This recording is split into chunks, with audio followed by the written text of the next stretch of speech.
Praise the Lord. ഇന്നത്തെ പ്രഭാത ഭക്ഷണം ജ്ഞാനം ദൈവദാനം.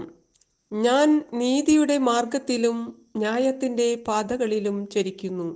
ഞാൻ എന്നെ സ്നേഹിക്കുന്നവരെ സമ്പന്നരാക്കി അവരുടെ ഭണ്ഡാരം നിറയ്ക്കുന്നു. സുഭാഷിതം 8:21-22. കർത്താവിൻ്റെ ആത്മാവ് എൻ്റെ മേൽ ആവസിക്കും. ജ്ഞാനത്തിൻ്റെയും വിവേകത്തിൻ്റെയും ആത്മാവ്, ഉപദേശത്തിൻ്റെയും ശക്തിയുടെയും ആത്മാവ്, അറിവിൻ്റെയും ദൈവഭക്തിയുടെയും ആത്മാവ്. യെശയ്യാ 11:2.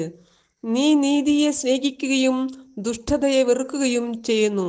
ആകയാൽ ദൈവം നിന്നെ മറ്റുള്ളവരിൽ നിന്നുയർത്തി ആനന്ദത്തിൻ്റെ തൈലം കൊണ്ട് അഭിഷേകം ചെയ്തു.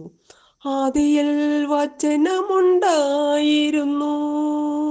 വചനം ദൈവത്തിങ്കലായിരുന്നു, ആ വചനം സത്യദൈവമായിരുന്നു, സത്യദൈവം ത്രിത്വമായിരുന്നു.